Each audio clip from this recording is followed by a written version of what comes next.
Hello student, आपला chapter चालू आहे अल्कोहोल फिनॉल्स आणि इथर. मागच्या लेक्चरला आपण बघितलं फिजिकल प्रॉपर्टीज ऑफ इथर. त्यात आपण सोल्युबिलिटी ऑफ इथर पण बघितलं. आता ह्या लेक्चरला बघायचं आहे केमिकल प्रॉपर्टीज ऑफ इथर. केमिकल प्रॉपर्टीज ऑफ इथरमध्ये बघताना जनरली माहिती ROR is the structure of इथर. आता ह्या इथरची आपल्याला केमिकल प्रॉपर्टी बघायची आहे. फर्स्ट त्यात असते लॅबोरेटरी टेस्ट. इथर हा न्यूट्रल कंपाऊंड आहे इन ॲक्वायस मीडियम. पण इथर हा जर आपण बेस घेतलं, ऑक्सिडायझिंग एजंट घेतले, ॲक्टिव्ह मेटल घेतले किंवा रिड्युसिंग एजंट घेतले त्याबरोबर तो रिॲक्शन दाखवत नाही. बट रिॲक्शन कशाबरोबर ओन्ली तो कशात शो करतो, कोल कॉन्सन्ट्रेटेड H2SO4 सोबत काय करतो इथंच रिॲक्शन दाखवतो. हे झाली त्याची laboratory test. In second case the formation of peroxide. Peroxide means H2O2. Is it the formula of peroxide? परऑक्साईडचा फॉर्म्युला काय H2O2. सपोज आता तुम्ही इथे लिहू शकता ethers react with atmospheric oxygen means O2 to give peroxide. Simple statement आहे. Ether react with atmospheric O2 to give peroxide. जर इथरची रिॲक्शन आपण ॲटमॉस्फेरिक O2 सोबत केली तर आपल्याला काय भेटतं परऑक्साईड. आपण एक सिंपल एक्झाम्पल घेऊ. CH3CH2OC2H5 इज इट डायइथिल इथर plus O2 atmospheric oxygen long contact with air. Simple काय होईल फक्त ह्या CH2च्या अगेन्स्ट काय होईल फक्त O2 ची ॲडिशन होईल. मग कशी होईल CH3CHOOH उरलेला OC2H5 काय फॉर्म झालं परऑक्साईड. पण कशाचं डायइथिल इथरचं काय भेटलं आपल्याला परऑक्साईड भेटलं. सिंपल काय झालं O2 ची ॲडिशन झाली कुठं ह्या CH2च्या अगेन्स्ट. हिअर O ॲड केला OO and H addition of O2 is form hydrogen peroxide भेटलं. पण कसलं डायइथिल इथरचं. जर फॉर्मेशन ऑफ परऑक्साईड लिहिताना सिंपल काय करायचं एक इथर घ्यायचं, त्याची रिॲक्शन ॲटमॉस्फेरिक ऑक्सिजन बरोबर दाखवायची. तेव्हा long contact with air we get the peroxide formation. In case of formation of परऑक्साईडमध्ये लिहिताना the ethers react with atmospheric O2 atmospheric oxygen to give the peroxide. But जेव्हा आपण जर इथरची रिॲक्शन आपण सपोज इथरची बॉटल आपण जर बॉटलचं जे झाकण आहे किंवा ते झाकण आहे ते ओपन ठेवलं त्याची रिॲक्शन जर ॲटमॉस्फेरिक ऑक्सिजन बरोबर झाली तर ते काय घेतं इझिली एक्सपोज होतं किंवा हवेत एक्सपोज होतं. म्हणून ते हायली व्हॉलाटाईल कंपाऊंड आहे. Ethers are highly volatile in compound. So first statement लिहिताना simple ethers react with atmospheric O2 आणि जनरली डायइथिल इथरची रिॲक्शन O2 बरोबर दाखवायची. In case long contact with air we get the peroxide. पण कशाचं डायइथिल इथरचं काय भेटतं आपल्याला. नेक्स्ट पॉईंट आहे आपला रिॲक्शन इन्व्हॉल्विंग CO बॉन्ड. म्हणजे ज्या CO बॉन्डमध्ये रिॲक्शन इन्व्हॉल्व होता. CO म्हणजे carbon and oxygen bond. Suppose आता वी नो दॅट इथरचं structure ROR. Okay ROR is it structure of ether. मग त्यात carbon oxygen and carbon bond. Carbon oxygen bond हा इझिली ब्रेक होत नाही. तो इझिली ब्रेक होऊ शकत नाही कारण बिकॉज तो स्ट्रॉंग बॉन्ड आहे. आणि तो स्ट्रॉंग बॉन्ड जर आपल्याला ब्रेक करायचा असेल तर त्याला आपल्याला हाय हीट द्यावं लागेल किंवा हाय टेम्परेचर आपल्याला त्याच्यासाठी काय करावं लागेल कन्सिडर करावं लागेल. त्यात बघायचं आता आपल्याला first reaction with hot dilute sulphuric acid. पहिल्यांदाच रिॲक्शन इथर्स कशाबरोबर रिॲक्शन दाखवत नाही पण कशाबरोबर दाखवतो hot dilute sulphuric acid. Simple त्यालाच काय म्हणतो आपण हायड्रोलिसिस. याला ऑर्डर काय म्हणतो hydrolysis. We know the hydrolysis म्हणजे ॲडिशन ऑफ वॉटर मॉलिक्यूल. त्याला काय म्हणतो आपण hydrolysis. Simple ROR in presence of HOH means H2O in presence of acidic water in del means what, heating. To get the alcohol, आपल्याला काय भेटतं, alcohol भेटतो. ते मग आपण जर इथरचं हायड्रोलिसिस केलं, H2O2 वॉटर ॲड केलं तर आपल्याला काय भेटतं, अल्कोहोल भेटतो. यात आपण अजून एक्झाम्पल बघू. सपोज हेच एक्झाम्पल आपण अगेन रिराईट करू शकतो. ORO plus HOH means water molecule. In presence of acidic water H3O plus, और हिट करायचं आहे त्याला del, because carbon oxygen bond हा ब्रेक करणं एवढं इझी नाही आहे. सो आपण त्या कंपाऊंडला काय करतोय, हिट करतोय. हे स्ट्रक्चर आपल्याला कसं भेटेल, ROH plus ROH, 2 times of alcohol. Simple काय झालं, R हेअर हायड्रोजन आणि हा OH ह्या आरने घेतला, मग आपल्याला काय भेटलं, 2. हेच जर आपण AR म्हणजे ॲरोमॅटिक कंपाऊंड, ॲरोमॅटिक इथरमध्ये बघितलं तर सेम रिॲक्शन भेटेल. OH in presence of H3O plus, त्याला पण हिट करावं लागेल. We get AROH plus ROH. इथं काय भेटेल आता, AROH म्हणजे फिनॉल प्लस अल्कोहोल. मग आपण जर reaction with hot dilute sulphuric ॲसिडचं जर स्टेटमेंट लिहित असेल तर reaction with hot dilute sulphuric ॲसिडलाच काय म्हणता, एक hydrolysis. We know the hydrolysis म्हणजे addition of water molecule.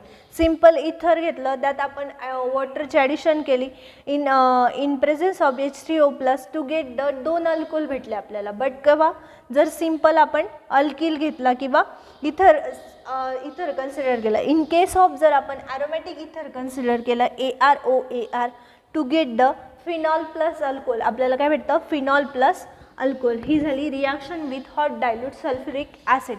Next point बघायचं आपल्याला, रिॲक्शन विथ PCl5. PCl5 म्हणजे PCl5ची रिॲक्शन आपण मागच्या लेक्चरला पण स्टडी केली.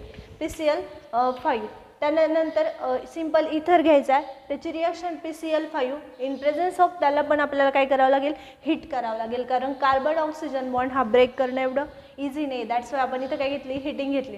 PCl5 हा काय, कशाचा सोर्स आहे, हा काय देईल, Cl देईल. त्या कंपाऊंडमध्ये काय देईल, Cl. Simple RCl plus RCl उरला काय, POCl. हा एक Cl गेला, एक Cl गेला, किती उरले, 3Cl. मग bye product is the POCl3. अजून आपण यात जर एक्झाम्पल घेतलं, सपोज CS3OCS3, आरच्या जागी काय केले, फक्त मिथिल ग्रुप कन्सिडर केले, plus PCl5, we get heating, आपल्याला काय भेटत, CS3Cl plus CS3Cl, bye product is POCl3. ठीक आहे. CS3 सिम्पल आरच्या जागी काय कन्सिडर केलं, CS3, ROR. Is it CS3OCS3. Is PCl5 reaction केली, methyl chloride, methyl chloride, and by product is POCl3. Next point बघायचं आपल्याला, reaction with hot concentrated acid. आपण जर इथरची रिॲक्शन हॉट कॉन्सन्ट्रेटेड ॲसिड बरोबर केली, लाईक HI अँड HBr, इथर घेतली, त्याची रिॲक्शन HX बरोबर केली. We know the HX means hydrogen halide. Halide X तुम्ही आयोडीन पण कन्सिडर करू शकता आणि BR पण कन्सिडर करू शकता. आपल्याला काय भेटतं, RX प्लस OH म्हणजे alkyl halide plus alcohol. By product काय भेटला, alkyl halide plus alcohol. Same reaction जर आपण HI बरोबर केली, ROR HI, we get RI plus ROH. Simple एक जनरल रिॲक्शन घेतली, HI म्हणजे हायड्रोजन हलाइड, टू गेट आपल्याला प्रोडक्ट काय भेटतो, अल्किल हलाइड प्लस अल्कोहोल. आता आपण बघितलं reaction involving by CO bond, त्यात 3 रिॲक्शन स्टडी करायच्या, reaction with hot dilute sulphuric acid, reaction with PCl5 and reaction with hot concentrated acid.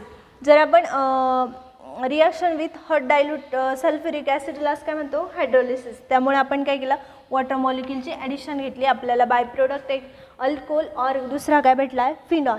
In case of PCl5 इथं react with PCl5, त्याला काय केली, heating केली, तर आपल्याला अल्किल क्लोराईड भेटला, alkyl chloride. But by product is POCl3. Again आपण simple आरच्या जागी CS3 ग्रुप कन्सिडर केला, तर आपल्याला मिथिल क्लोराईड भेटला. In second reaction with hot concentrated acid, जर आपण हॉट कॉन्सन्ट्रेटेड ॲसिड बरोबर इथरची रिॲक्शन केली लाईक HX म्हणजे हायड्रोजन हलाइड, टू गेट एक अल्किल हलाइड भेटतो आणि एक अल्कोहोल भेटतो. सिंपल रिॲक्शन केली आपण ROR in HI to get आपल्याला काय भेटलं अल्किल हलाइड. नेक्स्ट पॉईंट बघायचं आपल्याला alkyl aryl alkyl ether. Aryl alkyl ether हा कोणता झाला अरिल ग्रुप, हा अल्किल आणि इथर अरिल अल्किल इथर. आता अरिल अल्किल इथर्स यालाच काय म्हणतो, जर बेन्झीन रिंगला OCH3 ग्रुप अटॅच असेल तर त्या कंपाऊंडला आपण काय म्हणतो ॲनिसोल. काय म्हणतो ॲनिसोल. बेन्झीन रिंग OCH3 त्यालाच नाव काय अरिल अल्किल इथर. हा काय O इथर आहे, हा अल्किल आणि हा पूर्ण कंपाऊंड अरिल. आता अरिल अल्किल इथरमध्ये बघायचे OCH3 बॉन्ड आहे बरोबर. परत अगेन ऑक्सिजन आणि कार्बन बॉन्ड. तर अरिल अल्किल इथरमधला ऑक्सिजन आणि कार्बन बॉन्ड हा काय स्ट्रॉंग बॉन्ड आहे. मग आपण त्याला टेम्परेचर यूज केलं 398 केल्विन. जर आपल्याला काय होतं हा त्यामधला ऑक्सिजन आणि कार्बन बॉन्ड हा काय होतो ब्रेक होतो किंवा त्याचं क्लिवेज होतं. ब्रेक होतो किंवा क्लिवेज होतं आणि आपल्याला बाय प्रोडक्ट काय भेटतो फिनॉल प्लस अल्किल हलाइड. काय भेटलो फिनॉल प्लस अल्किल हलाइड. जर स्टेटमेंट विचारलं aril alkyl ether, aryl alkyl इथरमध्ये लिहिताना अरिल अल्किल इथर त्यामधला ऑक्सिजन आणि कार्बन बॉन्ड किंवा ऑक्सिजन आणि कार्बन बॉन्ड हा कसा आहे स्ट्रॉंग बॉन्ड आहे म्हणून त्याचं आपण काय केलं क्लिवेज केलं ॲट 398 केल्विन. मग आपल्याला प्रोडक्ट भेटला phenol plus alkyl halide. Simple काय झालं आयोडी O मायनस त्यांनी काय केलं H प्लस पिकअप केला and CH3I is the by product is the reaction of aryl alkyl halide. Next point बघायचं आपल्याला इलेक्ट्रोफिलिक सबस्टिट्यूशन ऑफ इथर.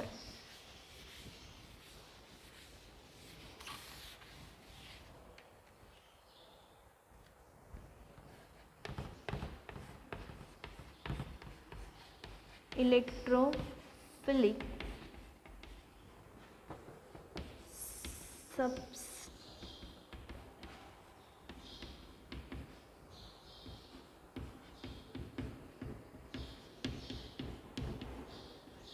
इथर्स. आता आपल्याला इलेक्ट्रोफिलिक सबस्टिट्यूशन बघायचं आहे इथरमधलं. वी नो इलेक्ट्रोफिलिक्स म्हणजे E+. आता आपल्याला यात स्टडी करायचं आहे का जर इथर कंपाऊंड घेतलं तर तो आपल्याला कोणकोणते सबस्टिट्यूशन दाखवतो. We know the substitution. Benzene रिंगमध्ये पोझिशन माहिती सगळी.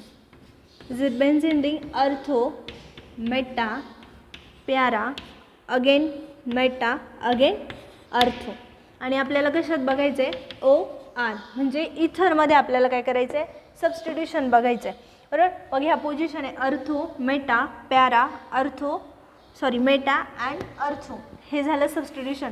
आता आपल्याला जेव्हा रिॲक्शन करायचे आहे like halogenation nitration and Friedel Crafts alkylation or acylation तर डायरेक्ट हॅलोजनेशनमध्ये हलाइड ग्रुप कोणत्या पोझिशनला अटॅक होऊ शकतो ते आपल्याला कशानुसार स्टडी करायचं आहे त्याच्या resonating स्ट्रक्चरनुसार.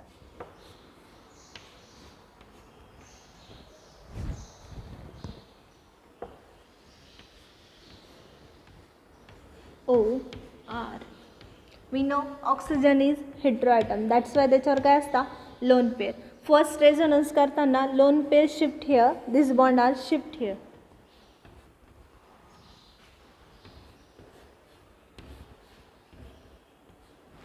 Here double bond OR. Is it positive charge? Electron deficient.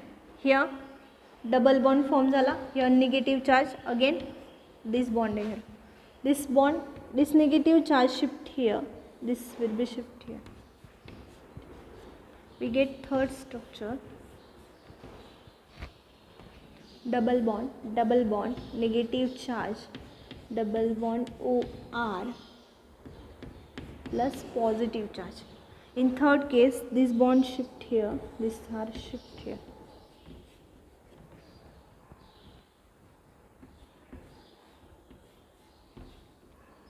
We get here bond shift, here negative charge, double bond OR. Is it positive charge? This negative charge shift here and stabilize the positive charge.